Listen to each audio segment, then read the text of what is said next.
Sud Radio Berkov dans tous ses états. Le fait du jour. Samedi, un leader politique a dit ceci, dans son fief de Hyères, dans l'Essonne. Jean Lassalle, Florian Philippot, Laurent Wauquiez, Marine Le Pen, Éric Ciotti, Marion Maréchal, Éric Zemmour, Michel Onfray, Rachida Dati, Nadine Morano, François-Xavier Bellamy, Jordan Bardella et tant d'autres. Franchement, droit dans les yeux. Il y a moins de différence entre nous tous qu'entre Silvio Berlusconi, Matteo Salvini et Giorgia Meloni, qui, comme vous le savez, viennent de gagner les élections en Italie. La seule différence, ajoute cette personnalité politique, c'est qu'elle a gagné et que nous avons perdu. Bonjour Nicolas Dupont-Aignan. Bonjour André Berkov. Vous faisiez effectivement, vous êtes député de l'Essonne, vous faisiez votre rentrée politique. Alors, effectivement, on peut se poser des questions. On dit, mais pourquoi ? Pourquoi ? Mais en fait, pourquoi ?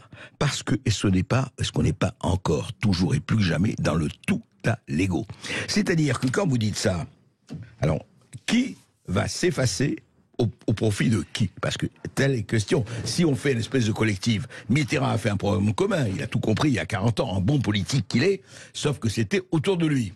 Alors, comment ça peut se passer ? Sinon, on se demande si les chants désespérés ne sont pas les chants les plus beaux. Écoutez, deux choses. D'abord, les personnalités que j'ai appelées à l'union des républicains, des souverainistes, des patriotes. Pas des non, droites. Oui. Bien au-delà de la droite et de la gauche, car le problème aujourd'hui, c'est pas la droite, pas la gauche. Emmanuel Macron a un électorat de droite libérale de l'argent, et de la gauche libertaire. Donc il a synthétisé des gens de gauche et de droite favorables à un système mondialiste qui est en train de piller la France. Et pas seulement la France. Oui, mais ouais, bon. il obéit, en fait, vous avez raison. Il obéit à un système mondialiste et il est le petit télégraphiste, il est le gérant de la succursale France d'un système mondialiste qui pille les classes moyennes, etc. Je vais pas revenir là-dessus, vous connaissez par cœur.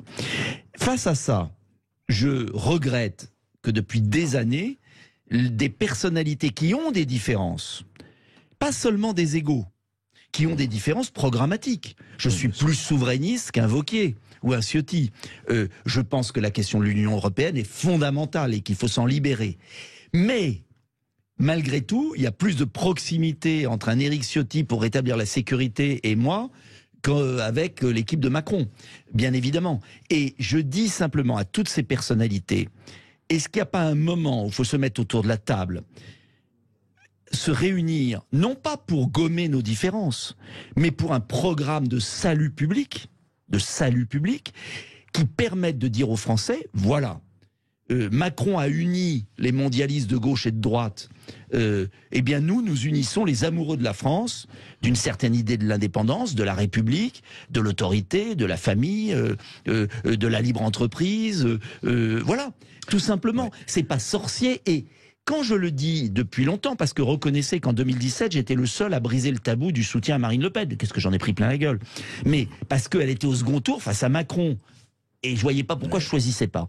J'ai choisi. Après, j'ai créé les Amoureux de la France en 2018. Ça a foiré, je vous le dis franchement. Après, j'ai demandé une primaire ouverte. Mais avant la présidentielle de 2022. J'ai dit, il faut une primaire des patriotes. Et puis, c'est pas les partis qui choisiront, c'est la base qui choisira le meilleur candidat. Ça a foiré. Et on a été 3 candidats patriotes, Zemmour, moi et Le Pen. Et puis il y a eu Pécresse, et puis il y a eu etc. Bon. Donc, il y a un moment, le pays est en train de crever sous nos yeux. Et on va continuer pareil. Et à l'extérieur, Meloni, Berlusconi, Matteo Salvini, qui ont de vraies différences idéologiques. Bien sûr. Oui. Un passé, on ne peut pas dire Berlusconi soit la crème de la crème entre nous. Non, bon. Mais il y a un moment, ils ont su se dire, bon, bah, on a plein de différences, on s'aime peut-être pas, oui. Nos électeurs s'aiment peut-être pas entre eux, parce que les lecteurs de Berlusconi n'aiment pas les lecteurs de Fratelli Italia, etc. Mais il y a plus que ça, il y a la défense de l'Italie. Oui, mais et donc nous, est-ce qu'on peut pas faire pareil? Parce que nos électeurs l'attendent, André Berkov. Oui, ils n'en peuvent plus de nos égos et aussi de nos différences programmatiques. Ils nous disent démerdez-vous. Entendez-vous? Oui, démerdez-vous, entendez-vous. Oui, ils ne veulent pas rentrer dans les détails. Non, mais pardon. C'est notre boulot. Non, mais c'est pas le problème. Le problème, c'est expliquez-moi pourquoi ce que Mitterrand avait réussi il y a plus de 40 ans avec le programme commun, Alors, rappelez-vous, vous dites la différence, le Parti communiste et le Parti socialiste de Mitterrand, franchement, c'était pas la même chose, hein, c'est le moins que l'on puisse dire. Avec les radicaux de gauche, n'en parlons pas. Bon, il a fait le programme commun, en disant la gauche, la gauche, la gauche, enfin, c'était l'époque, c'était les années 70-80, très bien. Aujourd'hui, moi, l'impression qu'on a fait, je suis pas le seul, c'est qu'on a l'impression d'une mission impossible. De mettre ensemble, parce que chaque fois que ça se passe, effectivement, je reconnais tout à fait, je crois que tout le monde reconnaît, que vous avez fait en tout cas quelque chose en ce sens et des efforts en ce sens. Simplement, est-ce que c'est possible? Puisque dès que quelque chose est tenté, chacun retrouve ses marques, ses territoires, et il dit, bon, écoutez, ça fait rien, il y a les européennes, on va se compter aux européennes, etc., etc. Alors, d'abord, il y a une célèbre phrase, mais je ne vais pas la citer bien parce que je m'en souviens plus clairement, mais c'était parce que c'était impossible, on l'a fait. Oui, je ne sais plus qui c'est, Twain, non? Ou je ne sais plus, Mark Twain. Oui, parce que je sais plus la phrase, mais je suis pas sûr. Je ne sais plus. Bon, il y avait une célèbre phrase. D'abord, deux choses. Un, pourquoi on n'y est pas arrivé? Je crois qu'il y a plusieurs choses. D'abord, il y a les égos. Chacun veut être le chef. C'est le problème de la présidentielle. Oui. Mais Mitterrand a réussi, Macron a réussi dans son domaine, à faire la percée. Bon, donc il y a un problème de chef, c'est vrai. Il y a un autre problème, un blocage fondamental chez nous, qui est différent de l'Italie, de la Suède et d'ailleurs, c'est que les LR non macronistes, les républicains non macronistes, parce qu'il y en a qui vont tous petit à petit passer chez Macron. C'est déjà fait en grande partie. Mais c'est normal, je veux dire, on va prendre un exemple, Monsieur Woerth. Monsieur Woerth, il est proche de Macron, il est passé chez Macron, c'est pas simplement de l'arrivisme, c'est qu'il est d'accord. Et il y en a qui sont d'accord avec Macron, c'est la droite libérale, orléaniste, européiste, ceux-là. Pourquoi les autres, ce qui est intéressant, c'est pourquoi les autres ne franchissent pas le pas. Oui, pourquoi? Pourquoi, par exemple, un Wauquiez, un Ciotti, pourquoi Guillaume Pelletier, qui est un type très bien, a été obligé de partir? Parce qu'en fait, il y a une pression de la pensée unique, du système médiatique français, qui m'a accablé, souvenez-vous, comme j'étais insulté. Toute personne qui se dit « Tiens, je vais faire alliance avec le Rassemblement National », qui n'a rien à voir avec celui de Jean-Marie Le Pen, c'est le diable. Ça, c'est le verrou médiatique français. Et vous pensez qu'il tient encore avec 90 députés ou 89 députés du Rassemblement National? Je me demande parfois si les Républicains vont aller au suicide jusqu'au bout pour ne pas comprendre qu'il faut une alliance. Ça ne veut pas dire abandonner notre identité.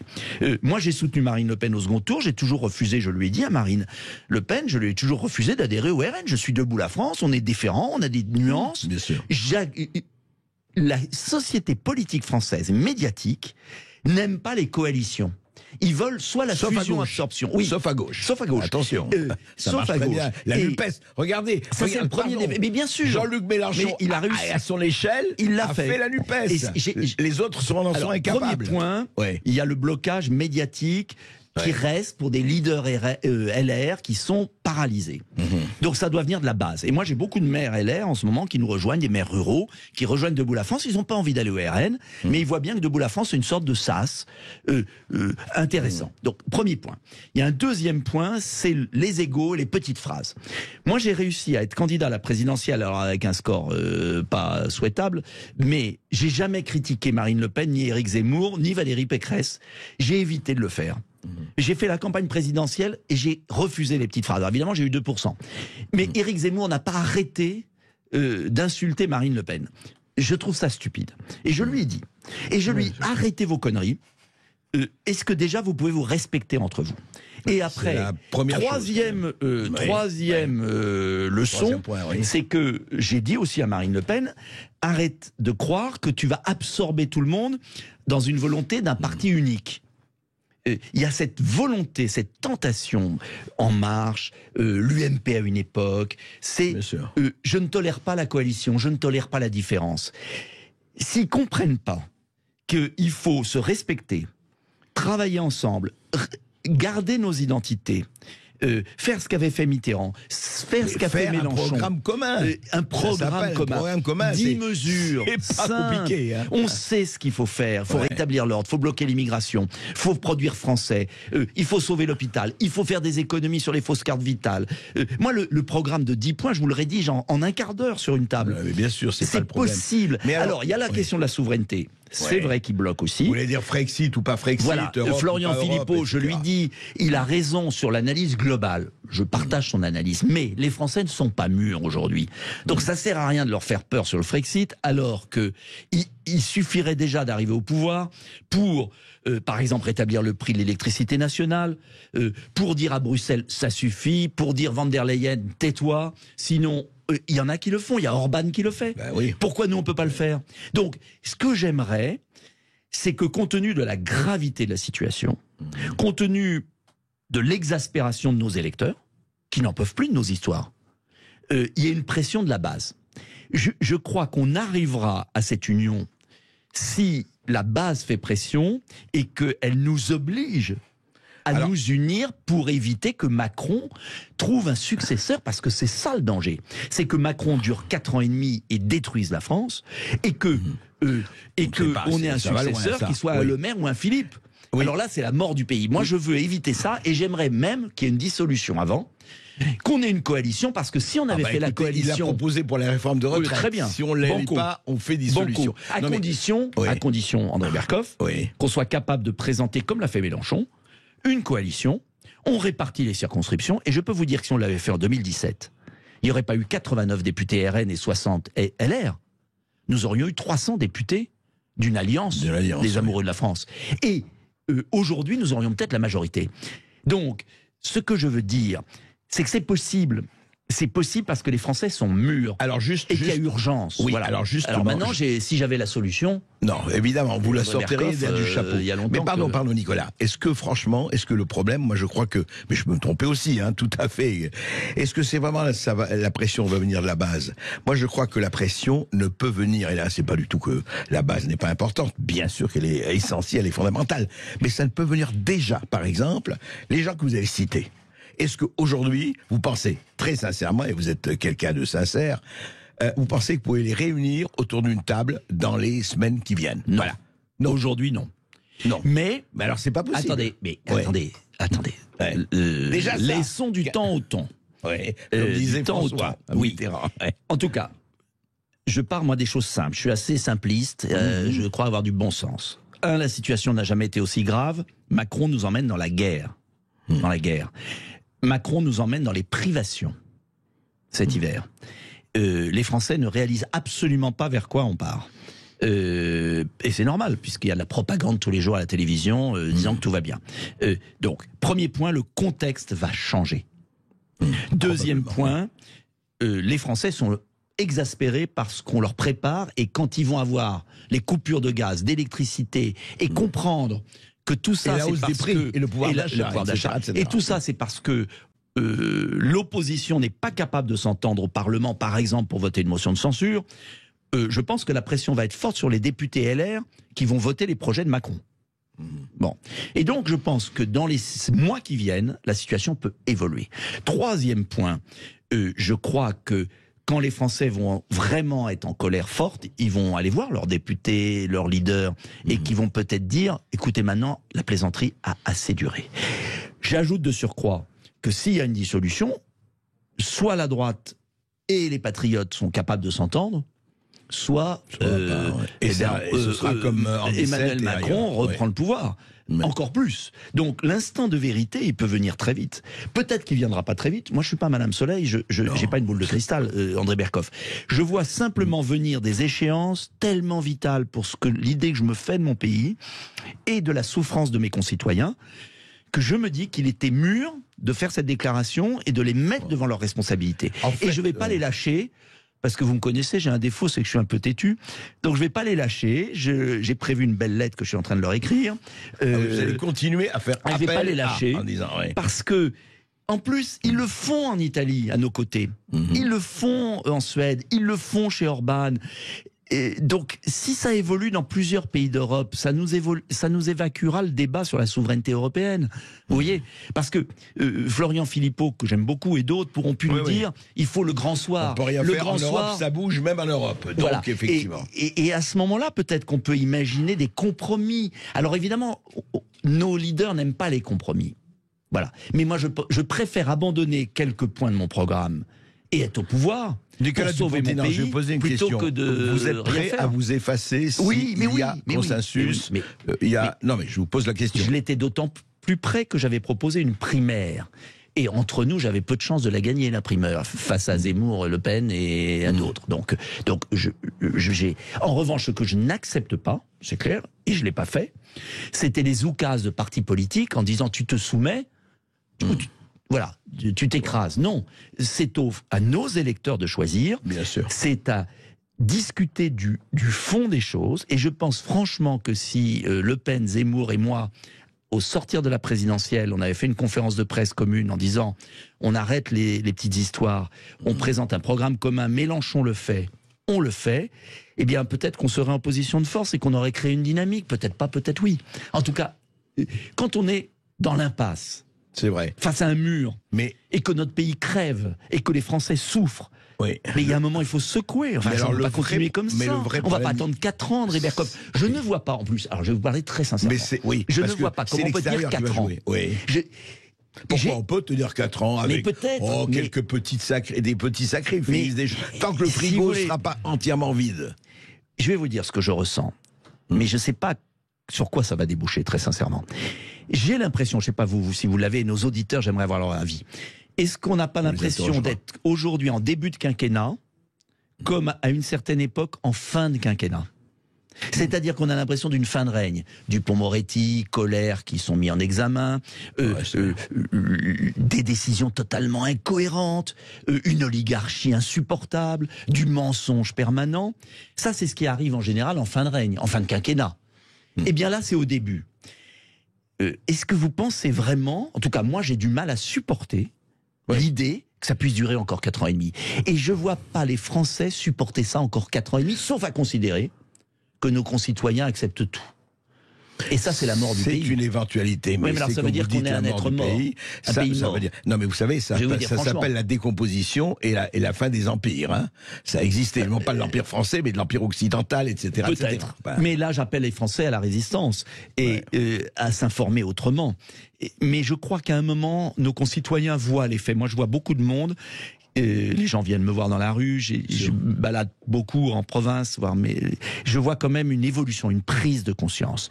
Et je crois que la situation internationale est tellement grave que en fait, j'aimerais... Le réel frappe à la porte. Le réel frappe à la porte, sinon il va nous met devant notre conscience.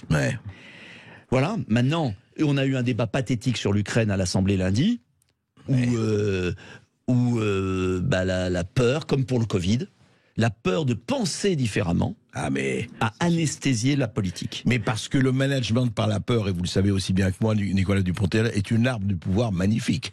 Faites peur aux gens, Machiavel, et vous régnerez. Mais là, c'est pas les Français qui ont peur. Ce sont des leaders politiques qui pensent exactement ce que je pense, mais qui ne l'osent pas le dire parce qu'ils se disent si je dis ça, les médias de la pensée unique vont me décrédibiliser et on va dire que je suis pro-russe, que je suis ceci, cela. Or, je vous dis, ce qui se passe en Ukraine est gravissime, c'est que la France va en guerre au moment où la Russie est affaiblie et on pourrait faire la paix. L'Occident, entre nous, les États-Unis et Mme von der Leyen, veulent détruire la Russie. Or, je pense que c'est une très grave erreur. Et je pense que c'est le moment où la Russie est affaiblie, qu'on doit tendre la main pour dire maintenant stop, on applique les accords de Minsk, on calme Zelensky qui est de plus en plus fou, et on peut-être sauve la mise à Poutine, mais si Poutine s'en va, il y aura un autre qui sera peut-être beaucoup plus grave. Probablement, Poutine. Mais je vais vous dire, ça dépend pas de vous, ça. Bien sûr que Français, ça dépend de Biden. Tout à fait. Et n'oubliez pas qui a des intérêts à la Maison Blanche, qui a des intérêts en Ukraine. Et donc, ça va dépendre des élections américaines. Parce que s'il y avait eu Trump, on n'en serait pas là. Je ne suis pas pour Trump, mais si on avait eu Trump, on n'en serait pas dans cette surenchère de guerre. En novembre, il va y avoir les élections du midterm américain. Il va pas y avoir ce que ça va de graves incidents avant novembre. C'est clair. Ce qui est terrible aujourd'hui, je le dis aux Français qui nous écoutent, c'est que le gouvernement, par son attitude va-t-en-guerre, certes affaiblit la Russie, mais nous affaiblit nous-mêmes.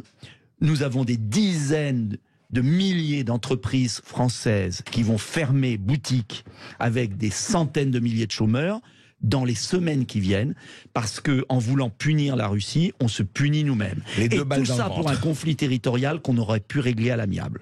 Ça, je crois que beaucoup de gens sont d'accord avec vous. Mais oui, Merci Nicolas Dupont-Aignan. Merci à vous. Mais tenez-nous au courant, Ah, puisque mais vous je voulez vais pas les travailler au lâcher. corps. Dès que vous avez un rendez-vous, dites-le nous. On Je les vais pas les réunit lâcher. ici à Sud Radio. Merci. À bientôt.